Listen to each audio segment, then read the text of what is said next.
belle, Ivo! E questa? Questa è la colonna sonora dei nostri viaggi, tra paesaggi magnifici e storie incredibili. Pronto? Prontissimo! Via!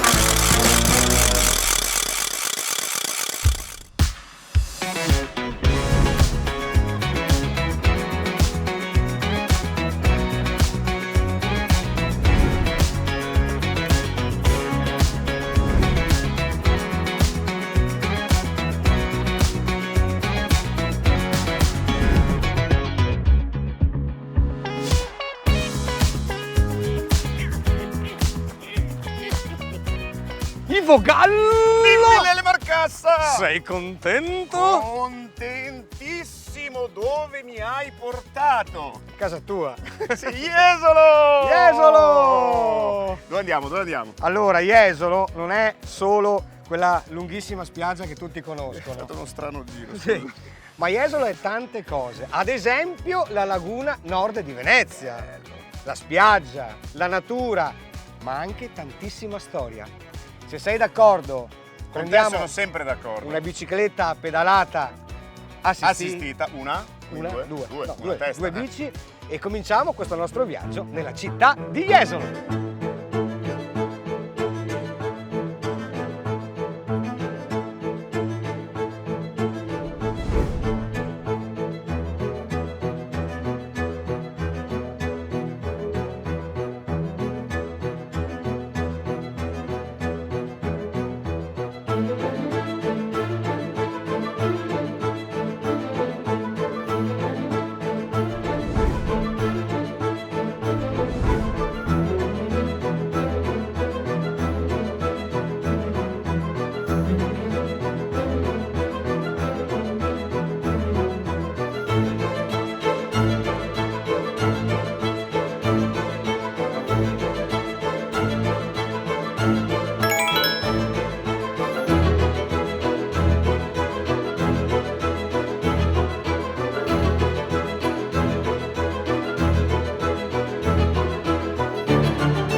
Avanti. Si dito gallo. Sì, Gallo, sì. gallo che canta.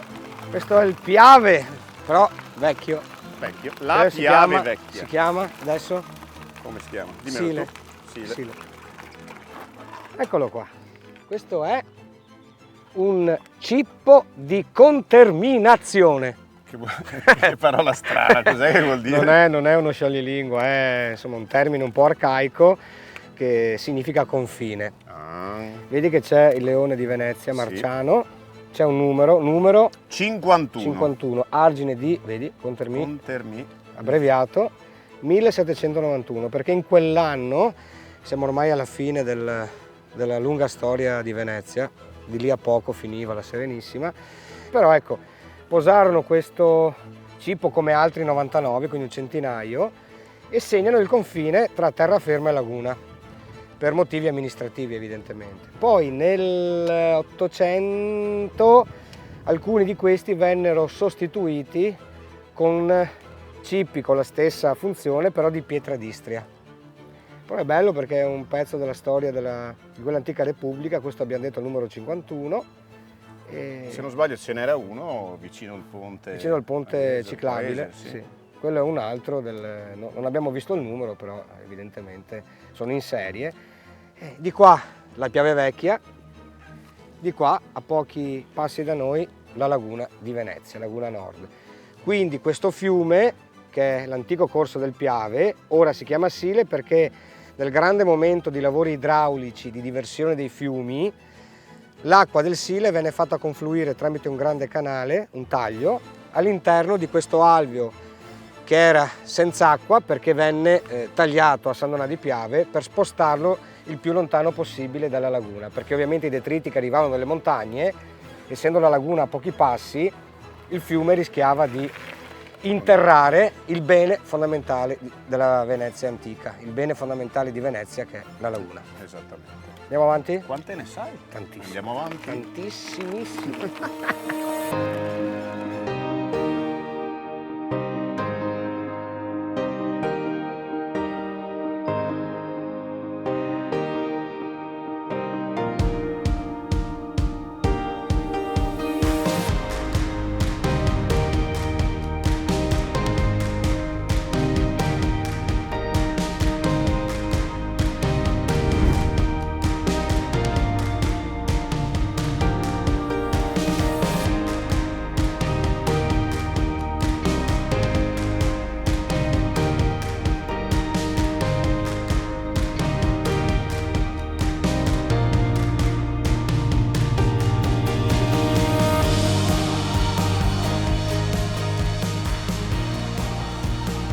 Vediamo.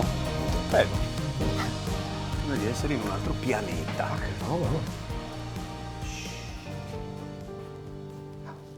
Io mi siedo e tacquo. Sì, taci.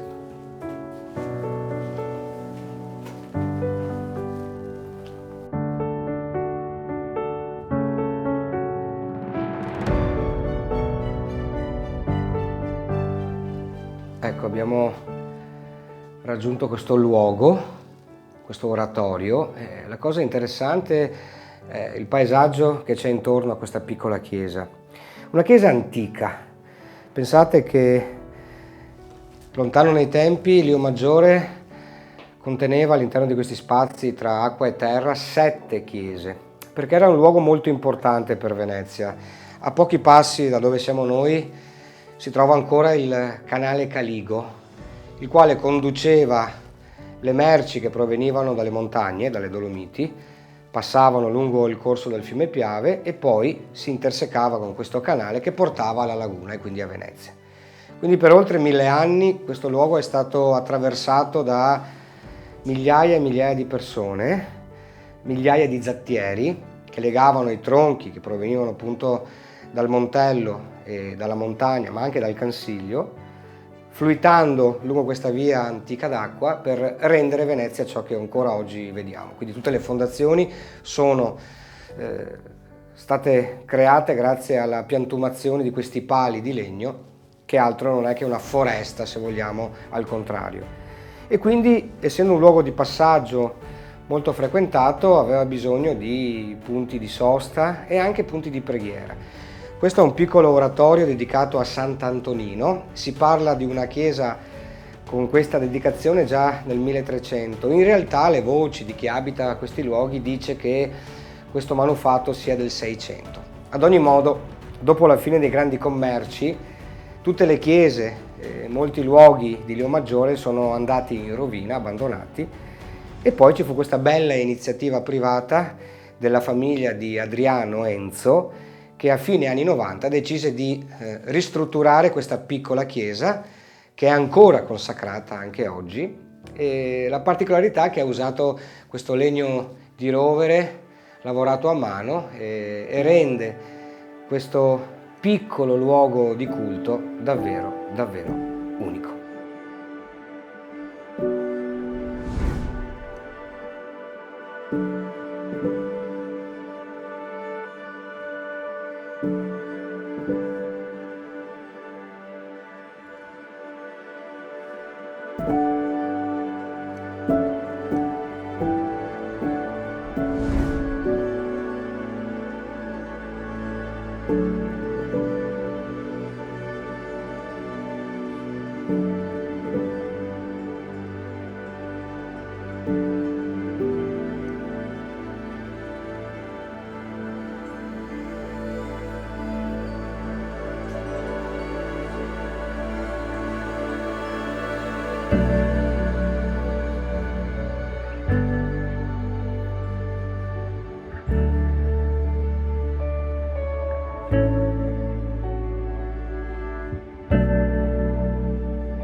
Super Gianni! Gianni il prodiere! Allora Ivo, Gianni ci sta portando a bordo di questa imbarcazione tradizionale. Come con voga? Alla Veneta. Bravo. Che io provai. Ci sta portando all'interno della laguna nord di Venezia. Io devo dire, Gianni, tu credo sia d'accordo con me, anche se tu vedi questo paesaggio tutto il giorno, tutto l'anno, con tutti i cambiamenti che esso porta con sé. Da una vita. Forse siamo in uno dei luoghi più belli del mondo, io credo che non ci siano dubbi. Caro Ivo? Sì, c'ho la pelle d'oca per restare a tema uccelli. Caro Gianni, precisamente dove ci troviamo? Beh, qua siamo, è un golfo praticamente, siamo sulla laguna nord di Venezia e siamo a Jesolo, Comune di Jesolo. a Lio Maggiore. Ecco, e questo è un grande canale che poi porterà, credo, verso Venezia in qualche modo. Andiamo verso Venezia. E tutta questa geografia che vediamo intorno, questo ambiente mediterraneo molto particolare, è costituito, Ivo, da Velme E Barene. e Barene. La Barena. differenza, Gianni, tra Velma e Barena?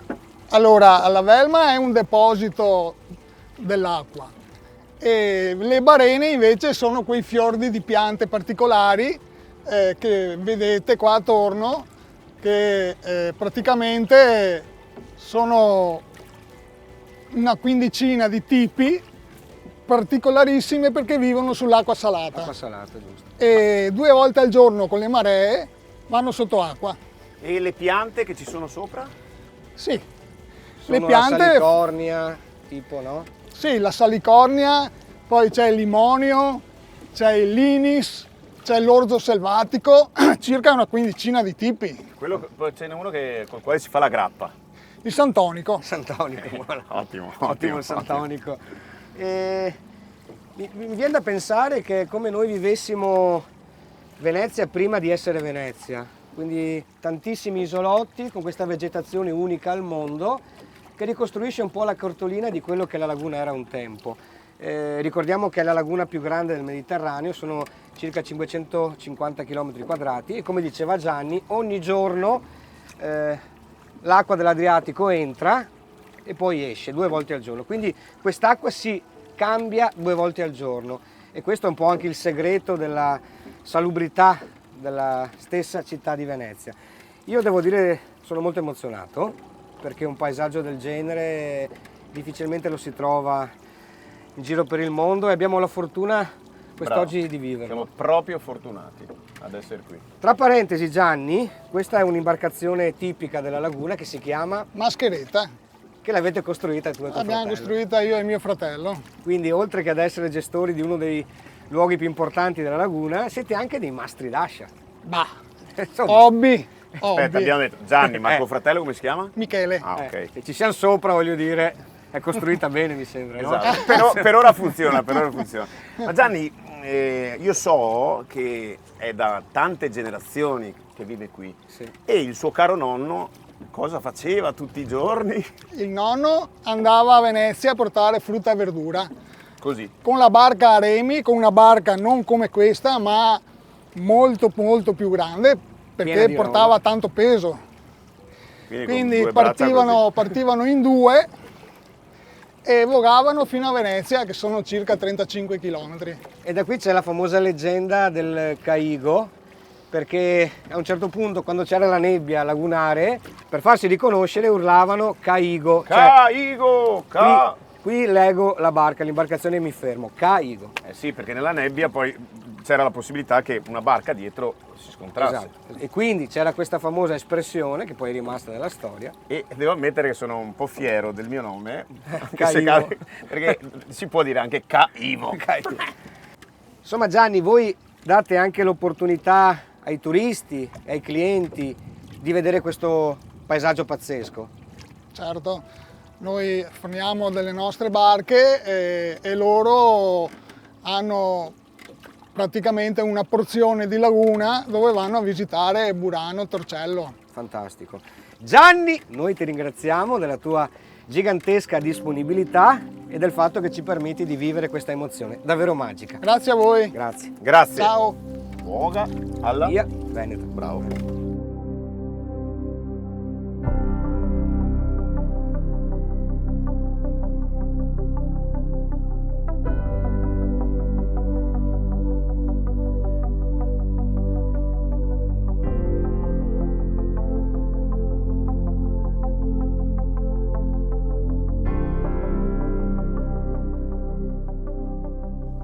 Le canzoni minute mi servono per trasferire in musica e condividere con voi le emozioni, gli stati d'animo, le persone, le idee che durante i nostri viaggi nascono in me. Oggi mi sono immaginato una bimba cresciuta qui in mezzo alle barene. Barena da baro, una parola del dialetto veneto, ciuffo, cespuglio, che ha 2 caratteristiche. Sparisce 2 volte al giorno sotto la marea e cambia colore durante tutto l'anno. Questa bambina immaginava fosse un animale che a volte spariva e poi tornava. La barena arcobaleno, un bel giorno se n'è andata, nessun'anima sapeva il motivo di quel fatto. Solo quando lei di nuovo ritornò, il sorriso felice di una bimba illuminò la laguna, la laguna, la laguna.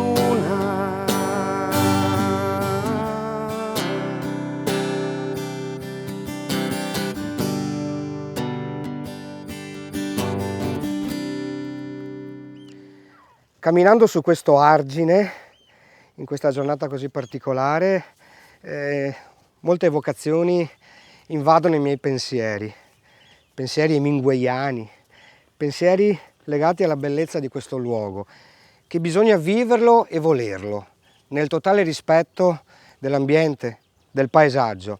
Ecco, guardando queste barene, osservando questa natura, penso alla poesia. È come la barena disegnasse se stessa attraverso una melodia che si fa bellezza, che si fa immensità.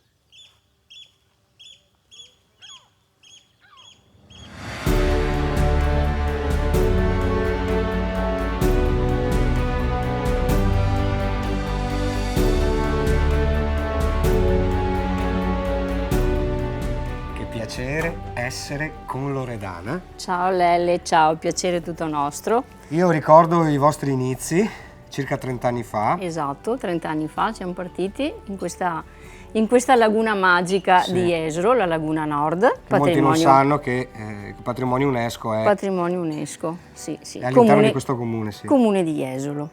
E questo è un posto, tu hai detto bene, magico, perché quando si viene qua si riesce in qualche modo a recuperare se stessi. Siamo così vicini ma così lontani. Mi viene in mente che è come andare in un rifugio di montagna, bisogna percorrere questo sterrato lungo qualche chilometro, a un certo punto trionfa la natura, arriva l'acqua e c'è la barena.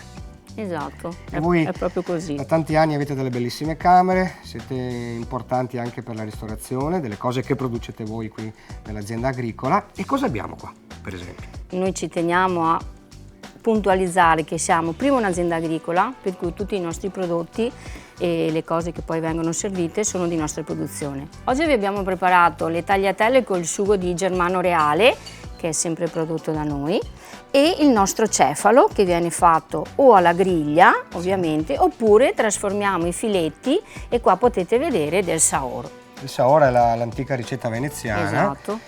Servivano questi prodotti a chi si imbarcava, Certo. e quindi conservandosi per molto tempo era il cibo perfetto per i viaggi in mare. Quindi Certo. è rimasta questa tradizione che diventa questo spettacolare piatto che è il saor de ciego. Si dice Esatto, anche, no? sì, Ok. sì, perfetto. E voi poi avete tanti prodotti che confezionate, trasformate. I prodotti che arrivano dalla nostra azienda, una parte ovviamente viene trasformata in cucina e una parte la mettiamo in vasetto per poi dare un ricordo al cliente che si porta a casa, speriamo, un pezzettino della nostra laguna. E questo è il famosissimo carciofo della laguna. Esatto, la questo è castraura. il carciofo di Lio Maggiore. Fantastico. Questi sono i cardi, che è un altro prodotto particolare della nostra azienda, e poi abbiamo delle varie altri prodotti che seguono la stagionalità. Altro prodotto particolare è il Santonico, che è questo, Che è un liquore. che è un liquore. Santonico, che è un liquore, è un'erba che noi troviamo e raccogliamo già dal nonno, la raccoglieva in queste barene e poi si usa come digestivo per i nostri clienti. Poi abbiamo ovviamente il carciofo, sempre seguendo un po' dal carciofo come verdura, e altri prodotti che vengono appunto preparati e dati ai nostri clienti. Io direi di salutarci con un brindisi a te e alla tua famiglia. Grazie a voi. Com'è vivere qua? Bellissimo. Fantastico. Allora, alla vostra salute, Grazie all'agriturismo, a la voi, barena. grazie e viva, grazie.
La cosa particolare di questa corsa emozionante è che è lo stesso trattore che usavi quando eri bimbo. Ah, sì, sì, Perché tutto è partito col tuo papà. certo. Quando e come? Siamo partiti... Io da piccolo ho sempre visto terra, sempre terra ancora da piccolo, perché proprio amante della terra. E quindi siamo partiti ancora da piccolo, da 6-7 anni, avevo preso questa passione del terreno, sempre. Non vedevo l'ora di finire le scuole per andare a lavorare sui campi. Bello, bello, bello. Sempre quello. E avete creato questo regno. Sì, con mio papà che è stato molto... ci vedeva avanti. Era lungimirante. Esatto, e poi ha avuto la fortuna dei figli, insomma, che l'hanno sostenuto. Che l'ha sostenuto. E infatti adesso qui ci sono più di 200 ettari coltivati a cosa? Beh, la maggior parte, come vedete, vigna. Vigna. Qua mi dicevi verduzzo, vero? Questo è verduzzo, sì. Poi? Poi abbiamo logicamente del glera, Immancabile. immancabile. Guarda, il mondo se non ci fosse il glera adesso. Però non solo vigne. No, abbiamo cose dividiamo, anche abbiamo altre colture, la soia, il mais, giustamente. Cerchiamo sempre di rimettere sempre le cose assieme, che poi non si sa mai qual è che è il raccolto, quello che è più, che quest'anno va o non va, nessuno indovina. E poi dovete creare un equilibrio. Un equilibrio. Tanto che avete creato anche un laghetto. Sì, questo qua è per dare un po' un valore aggiunto all'azienda, è bello vedere perché qua arrivano i turisti, anche i bambini, insomma è bello anche da Però vedere. la fauna del luogo così ha Sì, è un più valore. bello, abbiamo fatto dei siepi, c'erano 7 km di siepi qua intorno a questa azienda. Io direi, caro Pierangelo, siamo arrivati qui in trattore e continuiamo camminando, così mi continui a spiegarmi tutte queste belle cose di questa stupenda azienda agricola. Sì, Andiamo a vedere il Miglio Rosso. certo.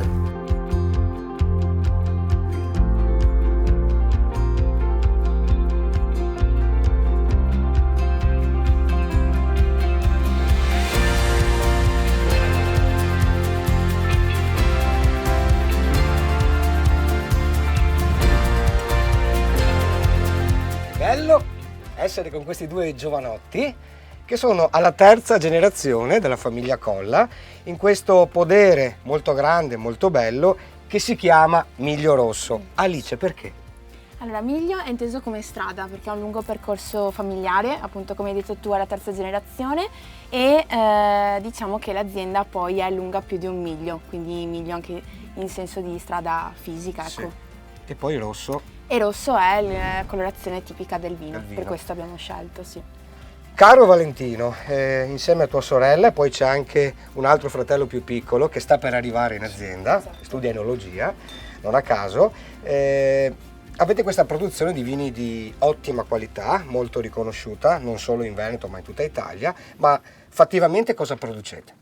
Allora, noi di partenza abbiamo puntato sui prosecchi, che in questo momento sono 3, abbiamo un Brut che è quello un po' più secco, abbiamo l'extra dry che è l'opposto più da aperitivo e il Rosé che è un extra dry con del pino nero dentro, è un po' la via di mezzo. Che va molto di moda ultimamente. Va se non molto di sbaglio, moda, sì. assolutamente. Abbiamo puntato forte quest'anno sul Pinot Grigio, che è un vino che piace molto sia agli italiani ma anche ai turisti soprattutto, e lo Chardonnay che era già presente all'inizio. Abbiamo anche 2 rossi, 2 Cabernet, un Franc e un Sauvignon. Il Franc diciamo un po' più tipico, il Sauvignon un po' più particolare come vino, un po' più fruttato. Alice, non c'è solo vino qui da voi, ci sono Non molte c'è solo attività. vino. Esatto.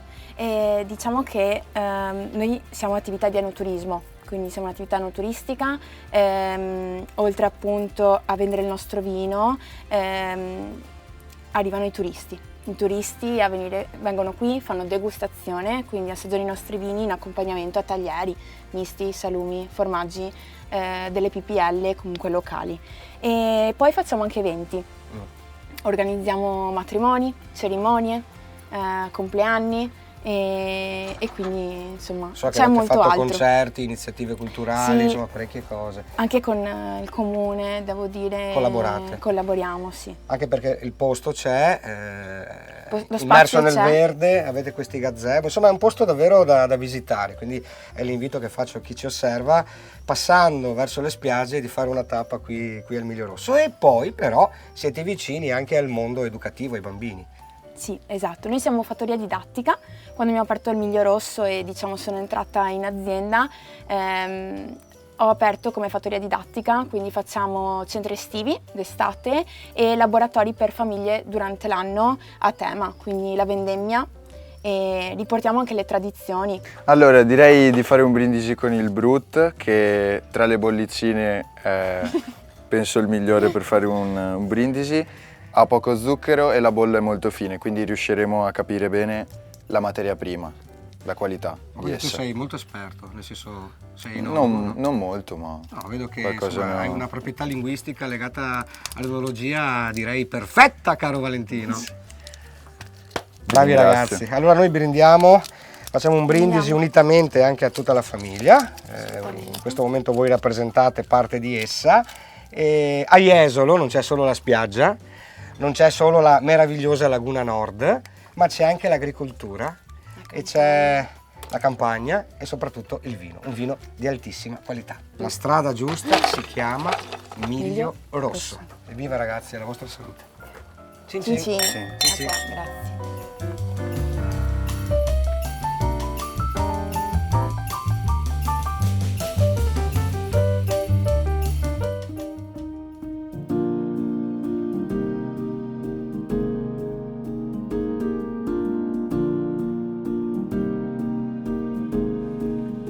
L'uomo che abbraccia gli alberi, sì, perché questi esseri viventi hanno sempre molta energia da donarci e tante storie da raccontarci, come nel caso di questo pioppo nero, Populus nigra, populus da popolo.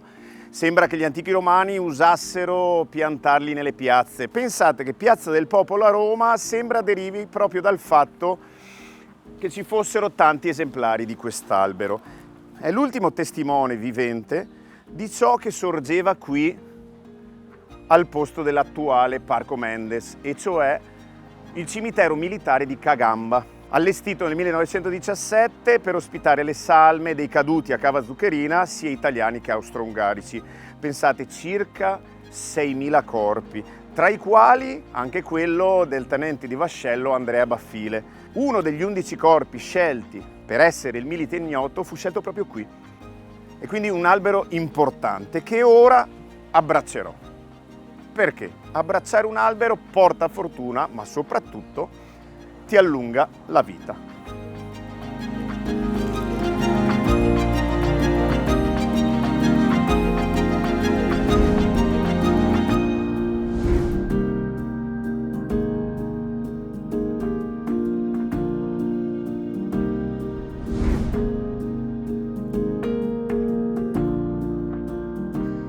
Siamo in un punto importante per la città di Jesolo. Da qui nasce la storia di questa località.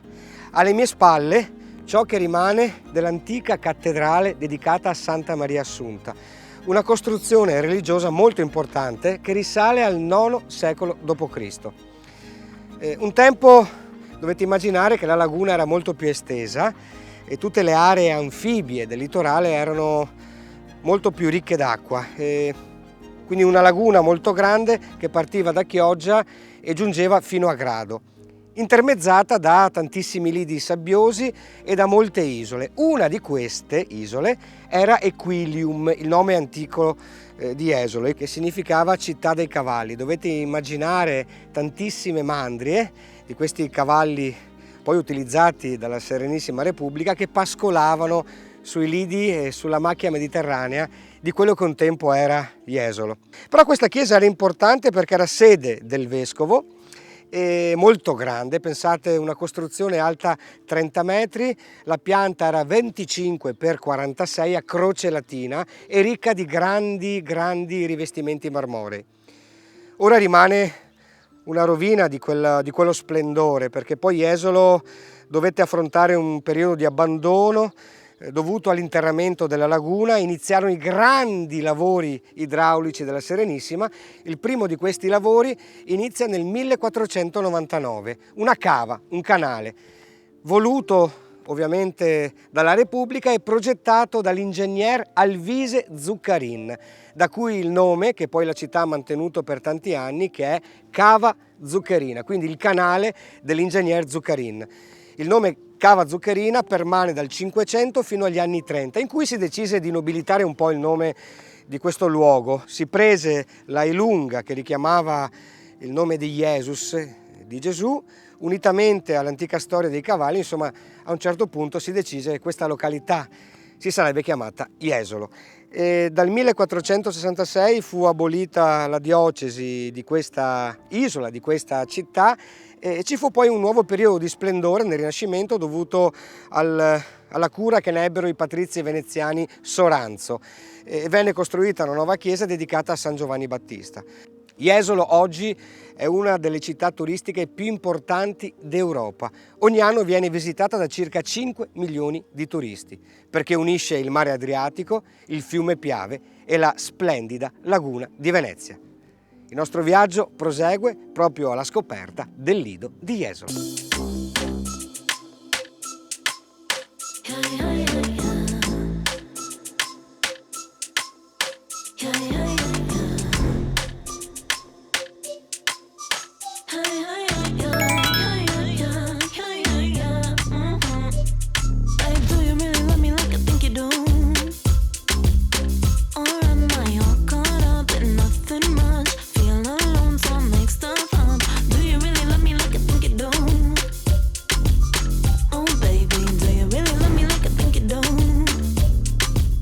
No, però io ho un po' di paura, però.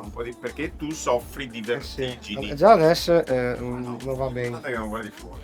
Vabbè, allora che sono... Perché me l'avete fatta? Perché mi avete detto di fare questa cosa? Perché la laguna è una cosa da fare assolutamente. Il mare! Esatto, così vedi la laguna e guarda che spettacolo. Bello, Il mare Adriatico. Ma che no? È grande. Perché il mare ogni volta che lo guardi è sempre diverso. Ma io guardo la laguna anche. Guarda la laguna. La mare. Castello Ululi. No, più che altro se guardo là ho meno paura che se guardo qua. Perché qua vedo giù. Ah, ok. E qua invece non vedo giù. Quindi guarda la Guardo là. laguna.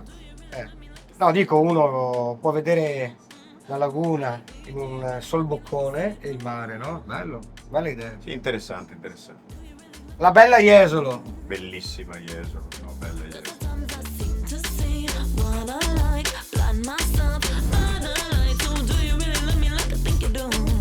Arrivati, sto detto, dai, torniamo a terra. Sono un po' più tranquillo, Vieni Carolelle, dammi la manina, vieni piano. Boh.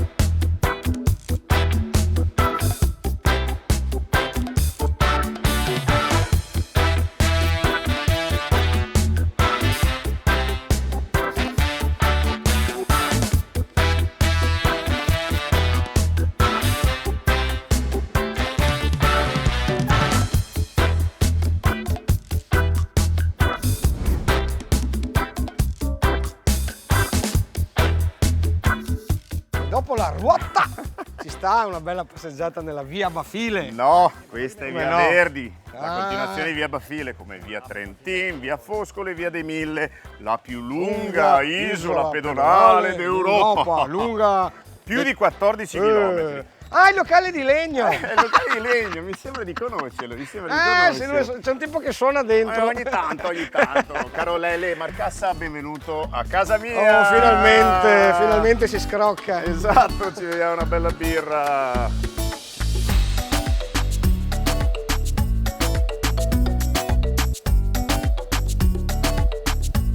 Ciao ragazzi, benvenuti a Bilive. Hai visto chi c'è qua? Mamma mia. Gigi Romano! Che ricordi? Al liceo, lo stesso liceo, ma tra l'altro lui era il mio Compagno di banco, Gigi Romano. Eccoci qua ragazzi. Grazie vecchio. Come è andata oggi? Decisamente stancante per ora, ma molto interessante. Abbiamo visto cose di Jesolo che uno non si immagina, che uno pensa alla spiaggia, gli ombrelloni, il sole. In realtà siamo stati in Laguna Nord, Esatto, in mezzo alle barene con la barca. Barene? Le barene, sì, Bravo. da Baro. Bravo. Mi ricordo, E poi insomma c'è stata questa grande opportunità di girare l'entroterra di Jesolo in bicicletta. Sì, con le e-bike di e-bike Formi. Siamo stati al Miglio Rosso, una grandissima azienda Immensa. agricola, enorme. E poi Abbiamo visto un bellissimo pioppo nero. un albero maestoso, molto importante per Con la una storia, storia, esatto. legata alla Grande Guerra. E siamo pronti per incontrare Giuliano Veronese, La storia delle discoteche. il maestro. Il maestro Giuliano Veronese. Quindi brindiamo al Bilive, a Jesolo e alla festa in generale. ok? Evviva. Evviva! Grazie Salute. Gigi, grazie.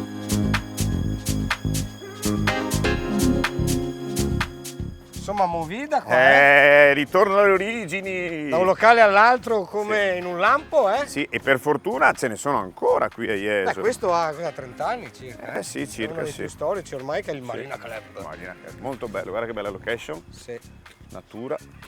è molto famoso come locale qui a Jesolo. E qui ha suonato più volte. Chi stiamo andando a sì, incontrare? il grande maestro. Il maestro. Bene. Sono emozionato. Un po' cerchiamo di respirare quella Jesolo delle discoteche di un tempo, no? La storia della musica in tutta la sua essenza. Andiamo? Dentro? Via! Prego, dopo di lei. Grazie. Sai, da DJ insomma, dai. ha un Tu certo, DJ, ha un ma certo tu percorso DJ, ma da dove- selector, ma dove vai? da select.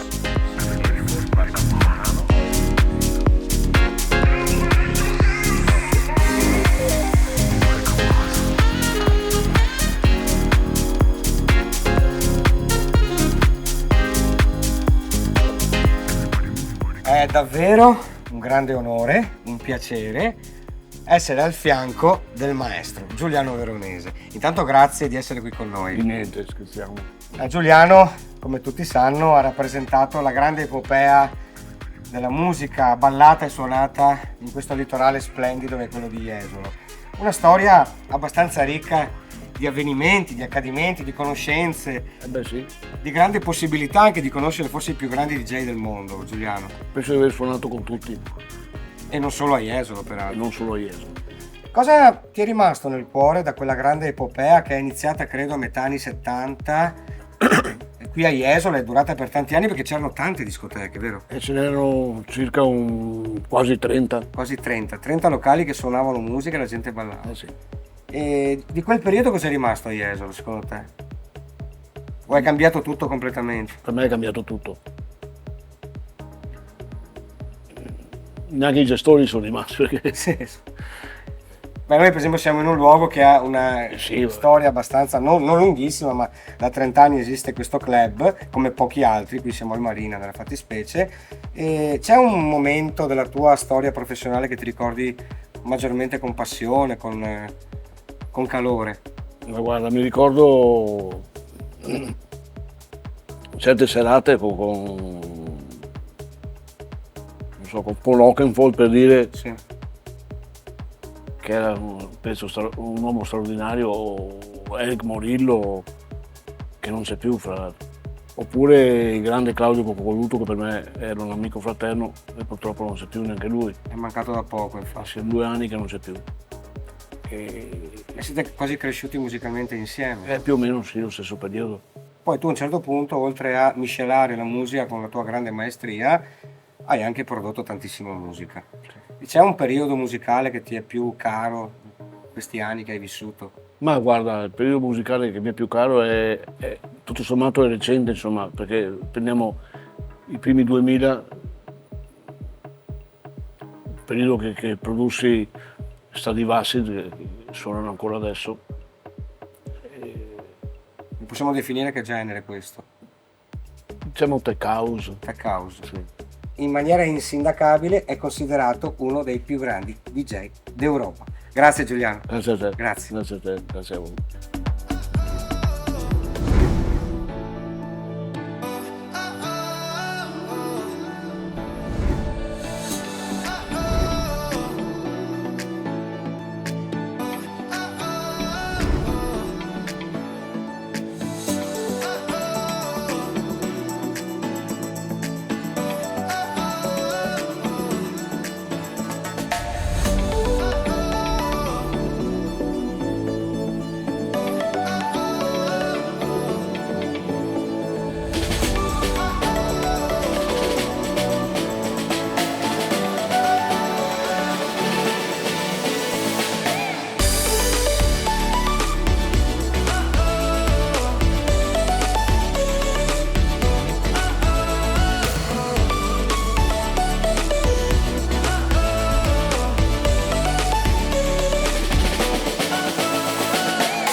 Siamo a 70 miglia Dalla riva. Hellmeister Mauro ci ha portato non so dove, credo in Grecia. Prima c'era un signore che aveva perso un pallone in acqua con la zattera. Era Wilson! Era Wilson! Cioè... Allora no. Siamo inebriati Sì, perché mare, allora, no, vi sto spiegando cosa sta succedendo in questo momento. Siamo in realtà 3 miglia. 3 miglia. Mauro conferma. Quanti metri? Mauro? All'incirca siamo sui 20 metri di profondità. Siamo Siamo su una integnua che si chiama Paolo, piccolina, qua fuori a 3 miglia dalla costa. Tegnua, cos'è la tegnua? È una secca che negli anni si è costruita col calcare, ha creato tipo una roccia sua dove c'è l'habitat per i pesci. Ci sono astici, c'è di tutto sotto per quello. E tu adesso hai lanciato l'amo per prendere. Ho provato a vedere se c'è qualche pesce da secca o qualche ribone o qualche... c'è i suri, può esserci sgombro, può esserci un po' tutto. Sgombro è il mio preferito. Sgombri sì, qualcosa c'è anche qua. È un po' di fortuna soprattutto, È sempre no? un po' di fortuna. Tu hai gettato il pasto caldo per i pesci, caldo che si fa per dire, la pastura. Ho messo un po' di pastura che avevo lì.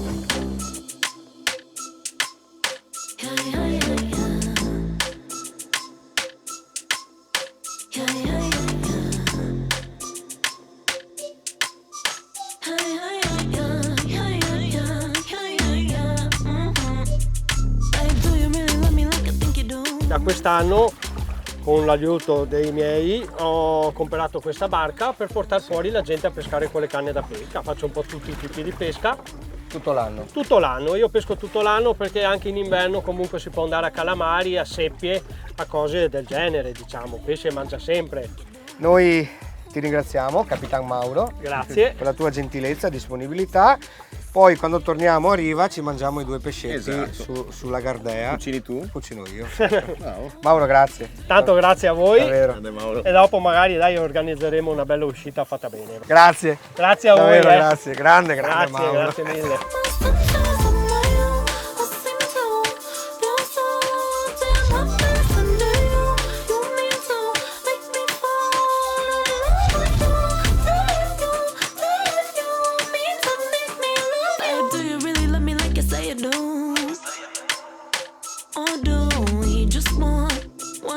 Someone to fill the emptiness. So do you really love me like you say you do? Oh baby, do you really love me like you say you do? Do you really love me like I think you do? Ecco, abbiamo vissuto una bellissima esperienza in barca e siamo partiti proprio da qua. Questa è la foce della Piave, dove il grande fiume dona le sue acque al mare Adriatico, che ha concepito invece sulle montagne più belle del mondo, le Dolomiti. A fine 600 i veneziani deviarono il corso del fiume perché purtroppo con i detriti alluvionali rischiava di interrare il bene supremo che era la laguna. Qui c'è il punto dove entra il canale Cavetta, che unisce proprio le acque del vecchio corso del Piave a questo Piave, che in realtà non sfociava in questo punto preciso. Ci fu una grande rotta alluvionale detta della Landrona che spostò la foce più verso occidente. La vecchia foce di questo fiume era poco più in là, dove ora c'è la laguna del Mort, ciò che rimane di quell'antico estuario. Il nostro viaggio continua, incontreremo un ospite speciale, un grande esperto di storia bellica. Ehi, ciao, buongiorno. Che ciao, piacere, ciao, che piacere di vederci. Ritrovare Furio è importante perché insomma uno dei più grandi esperti di ciò che è accaduto su questo litorale ormai più di 100 anni fa. Cos'è accaduto qui, Furio? Certo, questo in cui siamo oggi, che è una zona amena, molto carina, no? Da un punto di vista ambientale e turistico, fu scenario di una delle più grandi battaglie navali, anzi potremmo dire aeronavali della Grande Guerra, perché vide l'impiego sia di fanterie a terra che di aerei nel cielo, che di corazzate addirittura, quindi grosse navi da battaglia giunte qui a scontrarsi qui fuori, a qualche miglio davanti Cortellazzo, dove siamo noi adesso.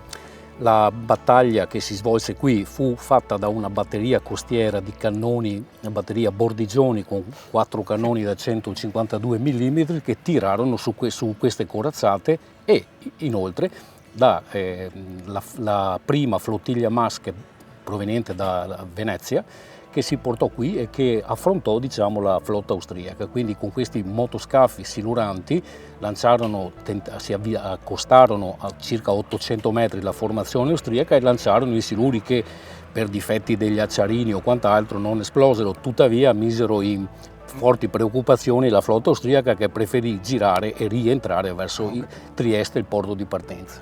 E poi qui si ricorda anche la storia. Ivo ne ha parlato visitando l'antico cimitero bellico di Cagamba, di questa figura importante per l'Italia tutta, che è Andrea Baffile. Per l'Italia tutta, ma ancora più in particolare per Jesolo, perché la sua principale strada, per gran parte pedonale, che credo sia la più grande in Europa, no? via pedonale, è via Baffile per l'appunto, no? dedicata a questo eroe, proprio dove siamo noi, qui alle mie spalle, dove il canale Cavetta si inserisce nel Piave, e proprio in questo punto uscì Andrea Baffile in una mattina del 18 e attraversò, andando nelle linee austriache che erano dove vediamo quella vegetazione di là, e fatta una ricognizione per verificare erano gli ultimi giorni ormai della guerra, quindi volevano verificare lo stato delle forze austriache, rientrando era durante la notte, le prime luci dell'alba,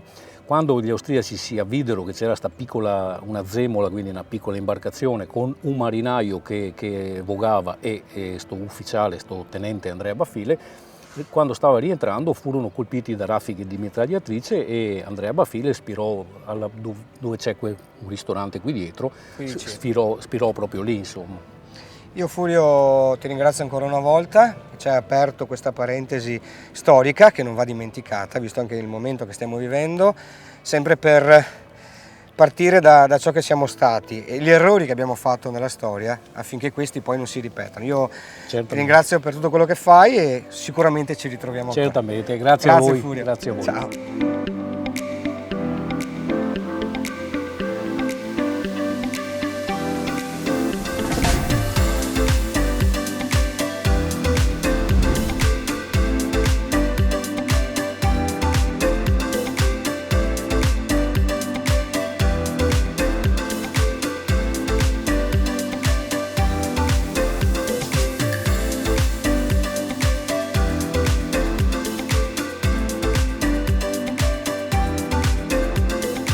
Un altro locale storico di Jesolo, il Terrazzamare, questa stupenda location, incontriamo Alessandro, voce illustre e storica dei locali del nostro paese, perché ovviamente noi abitiamo qui. Tra l'altro siamo anche coetanei, ma non si dice l'età. Ale, come la vedi Jesolo oggi? Vedo una Jesolo in forma, onestamente, una Jesolo che comunque dopo il Covid ha ripreso in mano la sua realtà, con diciamo un buon inizio stagione. Vedo molti locali nuovi e vediamo che la gente sta affrontando questo inizio estate con un buon appeal e insomma i locali stanno lavorando, quasi tutti, ok? Che tipo di offerta c'è? È un'offerta polivalente, nel senso dalla ristorazione, dall'aperitivo, al mondo notturno, a quelli che sanno un po' i concerti. La Jesolo oggi, tu sei sempre stato molto lungimirante, come vedi il futuro? O cosa auspichi per il futuro di Jesolo? Innanzitutto speriamo, nel senso che si mantenga questa offerta e che si aggiunga anche qualcos'altro in più. Per il resto diciamo che Jesolo secondo me avrà, per come la vedo io da gestore di locali, un futuro florido. Vedo tanti giovani che stanno crescendo, che si stanno affacciando a Jesolo e che stanno vivendo come vivevamo noi ai nostri tempi questa realtà, che è una realtà molto consolidata. Insomma, Jesolo in Veneto è sempre una garanzia secondo me. Perfetto, ringraziamo Ale, si sente Grazie. che ama Jesolo, come anch'io personalmente, e grazie a persone come lui siamo arrivati oggi ad avere l'offerta polivalente che Jesolo... Sì. Diciamo che è corretto, insomma, è una frase e un aggettivo che uso spesso e volentieri. Perfetto, viva i giovani, viva Jesolo e viva anche gli ex giovani. Viva tutti, dai, ci stiamo tutti volentieri assieme.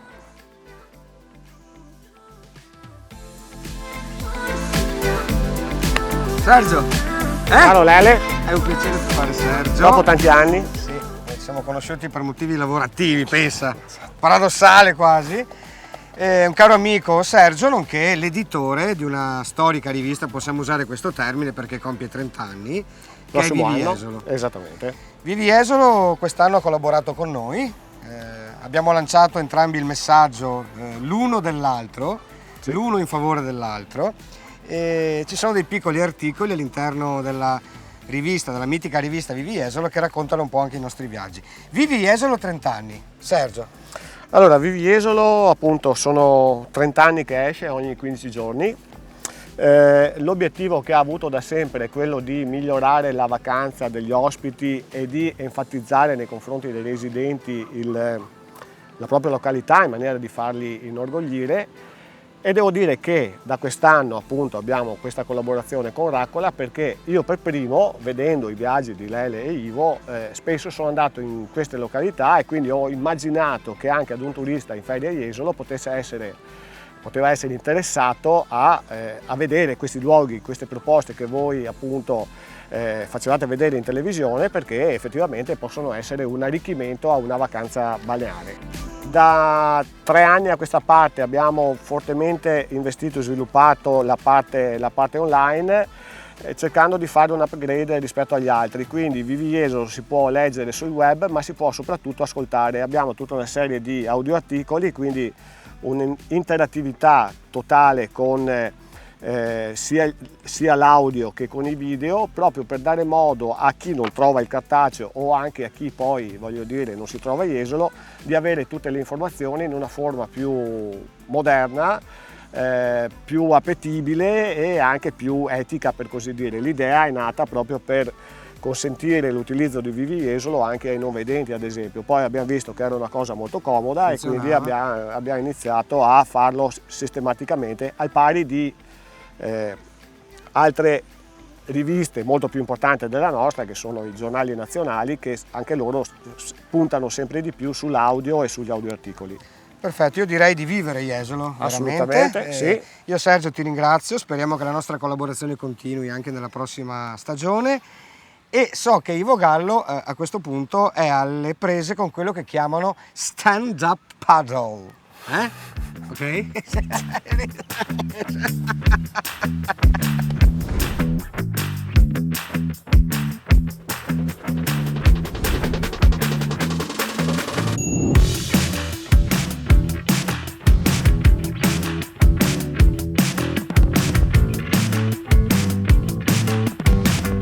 Fino ad adesso abbiamo visto cose interessantissime qui a Jesolo. Ma non solo cose qui a Jesolo, ma anche persone. Sì, dovete sapere che questo signore è stato nel 1984 campione di velocità di windsurf. Wow! Peter, cosa ci fai nella spiaggia di Jesolo? Vabbè, ormai sono quasi 30 anni che siamo qua, facciamo ovviamente windsurf, questa è la cosa principale. Dopo, man mano che siamo andati avanti, sono sviluppati nuovi sport, tipo il kitesurf, che purtroppo la Capitaneria non vuole che lo facciamo. Poi lo stand-up paddle, che va molto in moda e molto bene per il fitness. Poi catamarano, ovviamente. La novità è il wing foil. Wing foil, questo attrezzo qua dove si alza fuori dall'acqua e si tiene la vela in mano. Questo va molto al momento, quando abbiamo vento sufficiente. Poi abbiamo il Crazy UFO, la Banana Boat. Cioè, abbiamo ampliato l'offerta in maniera di far divertire la gente. Esatto, tutti i gusti e tutte le età. Esatto. Senti, ma io cosa potrei provare oggi? Vabbè, io direi, visto che abbiamo acqua bello piatta, si potrebbe fare subito un po' di SUP. Ok. Stand up paddle. Stand up paddle. Andiamo? Va bene. Vai.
Open to bruttezza.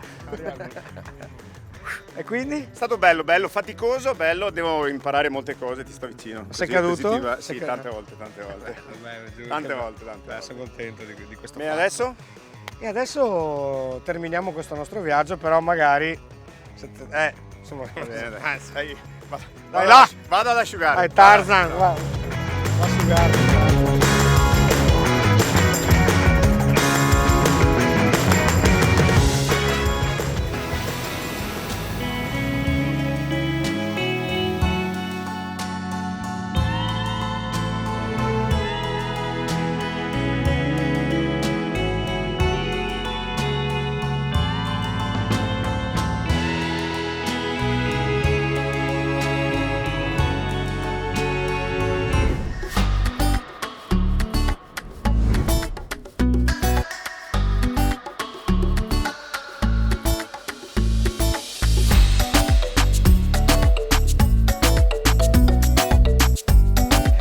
Gallo! Dimmi, Lele Marcassa! Ti sei asciugato? Eh sì, non si vede. Sei contento? Contentissimo. Abbiamo fatto questo viaggio a Jesolo e devo dire che abbiamo avuto la grande opportunità di scoprire tanti luoghi che questa città e il suo hinterland offrono che davvero c'erano oscuri. Esatto.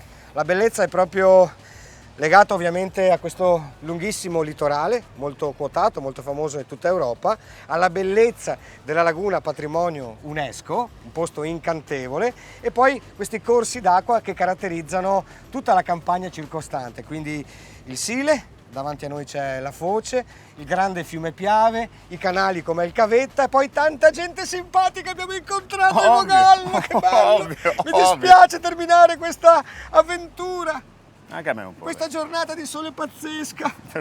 Mi auguro che tutti voi, come noi, vi siate riempiti il cuore di gioia vedendo queste immagini davvero straordinarie. Pensando al mare, al cielo e a Jesolo, ho scritto 2 parole.